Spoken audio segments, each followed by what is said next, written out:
안녕하십니까? 오늘 우리가 함께 묵상할 말씀은 에스겔 25장입니다. 에스겔 25장부터 32장까지인 에스겔의 두 번째 부분은 예루살렘 주변 국가들, 즉 이스라엘과 유다의 운명과 가장 밀접히 관련된 7나라에 보내는 기별이 포함됩니다. 그 나라들은 암몬, 모압, 에돔, 블레셋, 두로, 시돈, 그리고 애굽입니다. 25장은 그 첫 번째 장으로서 암몬, 모압, 에돔, 블레셋의 심판에 대한 장입니다. 이 부분은 예루살렘에 대한 심판을 다루고 있는 부분과 예루살렘의 궁극적 회복을 예언하는 부분 사이에 위치하고 있습니다. 이것은 이방 나라들의 운명도 이스라엘의 심판과 밀접한 관계가 있다는 사실을 알려주는 동시에 하나님께서 이스라엘뿐 아니라 전 세계의 운명도 좌지우지하고 계신다는 엄숙한 사실을 알려주는 것입니다. 에스겔의 두 번째 부분은 예루살렘 주변 이방 국가들의 심판에 대한 언급입니다. 에스겔은 24장에 걸쳐서 예루살렘의 파멸과 이스라엘 나라의 남은 자들에 대한 그의 증언을 끝냈습니다.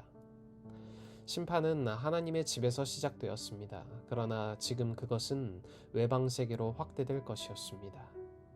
하나님께서는 이제 25장부터 32장까지 예루살렘 주변의 이방 국가들에 대한 심판에 대해 말씀하시기를 시작하셨습니다. 이방 민족에 대한 에스겔의 기별은 이사야나 예레미야나 아모스가 기록한 이방 민족에 대한 기록과 크게 다르지 않지만 바벨론에 대한 기록은 빠져 있었습니다. 암몬 족속은 모압과 함께 롯의 딸의 자손이며 요단강 동편 북부에 자리 잡고 있었던 민족입니다. 모압은 가나안 중부지방을 차지하고 있었고 남부에는 에서의 후손인 에돔이 있었습니다. 롯의 두 딸이 패륜을 저지른 결과로 모압과 암몬 족속이 태어났는데 그들은 하나님을 떠나 우상 숭배에 빠지고 이스라엘을 괴롭힌 대표적 민족이었습니다. 랍바는 암몬의 수도였습니다. 암몬 자손은 몰록 혹은 몰렉이라는 하나님께서 가증히 여기는 신을 섬겼습니다. 암몬 사람과 모압 사람은 영원히 여호와의 총회에 들어갈 수 없었습니다. 암몬은 요단강 동편 길르앗 지방에 살고 있는 지파 르우벤, 갓, 므낫세 반지파를 18년이나 억압하였고 요단강을 건너와 유다와 베냐민과 에브라임 지파도 수시로 괴롭혔습니다. 암몬 자손들의 가장 큰 죄는 하나님의 백성이 고통받을 때 기뻐하고 조롱한 것이었습니다. 에돔은 에서의 자손으로서 사해의 남쪽 끝과 홍해의 북동쪽 아카바만 사이에 있는 지역에 살았습니다. 이 지역은 때때로 세일 또는 세일산으로 언급됩니다. 이스라엘과 에돔 사이에는 오랫동안 반목이 계속되었습니다. 에돔 족속들은 복수의 정신을 가지고 유다를 괴롭혔습니다. 대만과 드단은 에돔의 대표적인 지역으로서 남북에 이르는 에돔의 전 지역을 암시하기 위해 언급되었을 것입니다. 블레셋 사람들도 히브리인들처럼 팔레스타인에 침입하여 정착하게 된 사람들로서 아브라함 시대부터 팔레스타인에 거주하였습니다. 히브리인들은 블레셋 사람들을 펠리시팀으로 그들의 영토를 펠레셰트라고 불렀으며 후에는 이 지역 전체를 팔레스타인이라고 부르게 되었습니다. 블레셋 사람들은 주로 평지에 있던 5 고대 성읍, 즉 에그론, 가사, 아스글론, 아스돗, 에글론에 거주했으며 삼손 시대부터 다윗에게 정복당할 때까지 그들은 이스라엘의 주 적이었습니다. 그렛 사람은 블레셋 사람의 한 종족으로 보입니다. 이들은 다윗 왕 시대에는 다윗을 도와 호위한 자들 중에 포함되기도 했습니다. 그러나 여기서는 하나님의 백성을 괴롭히고 대적한 블레셋인 중 한 부류를 가리키는 말로 쓰였습니다. 이방 민족들은 예루살렘의 심판과 무슨 관계가 있으며 왜 심판을 받는 것일까요?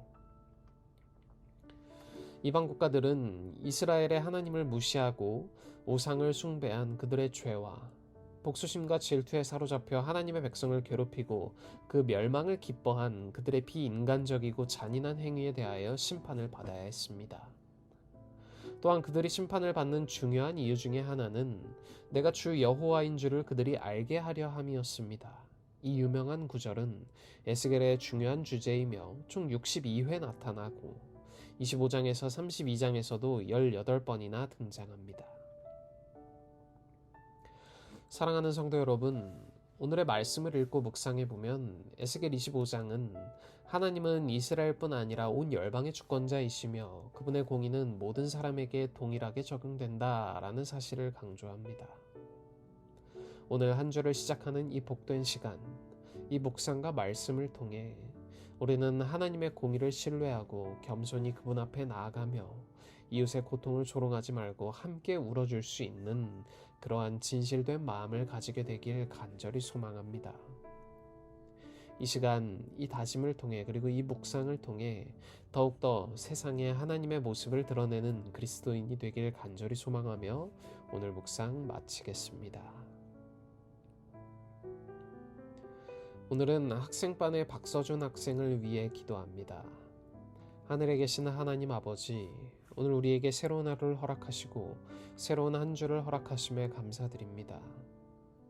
하나님, 오늘은 박서준 학생을 위해 기도합니다. 주께서 사랑하사 그 삶을 계획하고 인도하시는 박서준 학생에게 함께하여 주셔서 그의 삶의 모든 순간, 모든 고민과 걱정들을 하나님 앞에 내어놓을 수 있도록 하여 주시고 하나님께서 주시는 해답과 방향들을 늘 순종함으로 더욱 하나님께 크게 쓰임받는 귀한 자녀가 될 수 있도록 하여 주시옵소서. 저희가 언제나 하나님과 동행하는 삶 살 수 있도록 하여 주시길 저희를 죄에서 구원하신 예수 그리스도의 귀하신 이름으로 간절히 기도드립니다.